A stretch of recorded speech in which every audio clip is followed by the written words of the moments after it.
Trump just did it for Christians. Muslims ready to riot.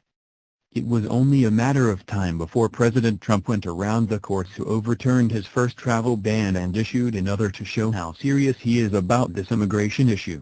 He got his vengeance on the liberals, judges, and Muslims who thought they had won with what else he added to the order today that has Muslims insanely pissed off. When it was Obama signing executive orders in the middle of the night when nobody was looking at his secret destruction, liberals praised him for his leadership.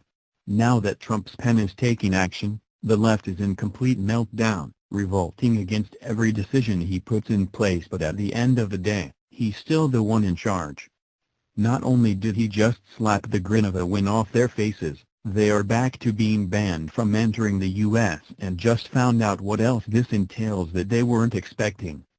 The revised travel ban, previously and erroneously referred to as a Muslim ban by liberals, cannot be challenged since it's legally enforceable, effectively tying the hands of Muslim sympathizers who would stop at nothing to let the potential terrorists into America. It puts a 90-day travel ban on people coming from the Sudan, Syria, Iran, Libya, Somalia, and Yemen. Although the prior order prevented travel from Iraq, this one does not, as well as it not longer gives Christians priority, since that was something that Trump had to concede to in order to make this order unchallengeable.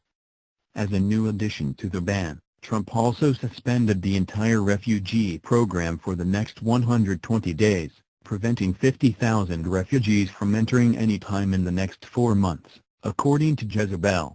This will give authorities time to solidify the vetting process, which is imperative to our safety. Like every nation, the United States has a right to control who enters our country and to keep out those who would do us harm, Attorney General Jeff Sessions said today during the press conference, Fox News reported. Obama had announced that he wanted to allow 110,000 refugees into America in 2017, but Trump axed that idea immediately with the first ban and kept to the previous limitation of just 50,000 refugees, who will now have to wait a few more months from their revised freebies. This essentially cuts out all the would-be terrorists and ensures the program is people actually suffering real religious persecution, not those who are wanting to bring it here and turn America into the Middle East. Trump sent a clear and simple message to his travel ban detractors and his predecessor: if they don't like it, he doesn't care, they can just deal with it. Louder with Crowder reports.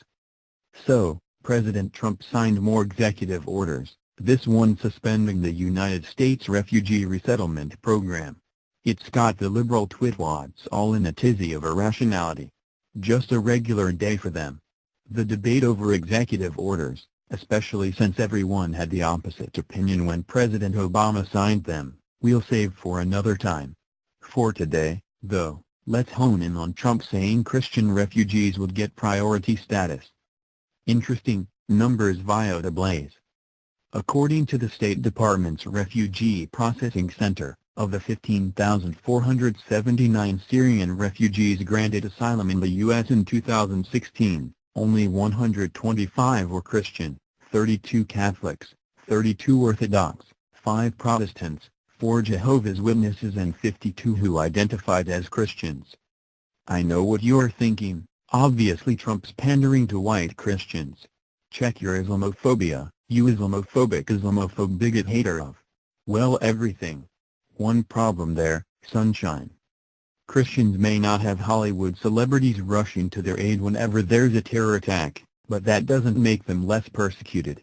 In fact, going by the articles linked above, which a liberal likely wouldn't read, as reading anything counter to their narrative is directly verboten in their safe space bubbles, Christians are the victims of Islam. Rather like how the Second Crusades were a result of Christians being the victims of Islam. I'm sensing a pattern here. So while it's true even some Muslims are victims of other Muslims, what's even truer is Christians being victims of Muslims. It's frankly history.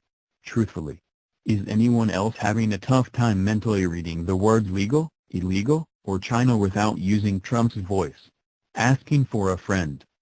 It's really refreshing to have a president stand up for the principles that this nation was built upon, rather than the enemy who seeks to destroy it. It's also awesome that he doesn't cave to the criticism he endlessly receives and keeps forging ahead to make America great again, no matter who it offends.